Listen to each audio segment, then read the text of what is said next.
దిగ్దిశాంత యశో విరాగితమై పరివ్యాప్తమై దశాక్షోణి సేనావాహిని పరీక్షితమై శాస్త్రోభయంకరమైన ఈ కురుమా సామ్రాజ్యమును శాసించు రారాజును నేను హరివీర ఖండ గౌరదండ బల పండితము మేరు పర్వతములకు సమాన వీరులు నా శత సోదరులు అనన్య సామాన్య నైపుణ్య భార్గవరాజుడై రాధేడు నా హండగ దండగా పాండవార్పులకింత ప్రజా ప్రశంస ఆడంబరమా వివిధ వేదినై నిఖిల నీతి విశేష విఖ్యాతుడైన నా ఖండము ఆ కృతి సుమాగ్రజుడు ధర్మకోవిదుడా కౌరవేశ్వర బుద్ధాన్నమైన మదమదోన్మత్తుడై బలి బలి అందమారగించిన ఆ చిండపోతు భీమసేనుడు నా ఖండము కథాప్రహార ఫలపరాక్రమవంతుడా ద్రుపద రాజధనువుల జీవగ్రహణ ధనుర్విద్యావలోప మధ్యమ పాండవుడు నా ఇతడు రాజాను ఖండము ధనుర్విద్యా కోరంగ పండితమంతుడా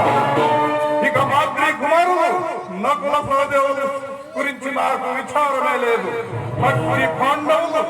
నేడు రాజులట రాజులట అఖిల లోకోదినాయక సమూహం వల్ల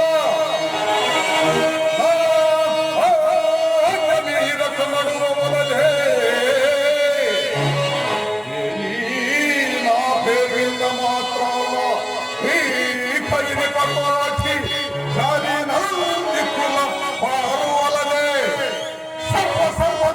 చక్రవర్తితమైన ధనం నాకే దక్కవలదే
What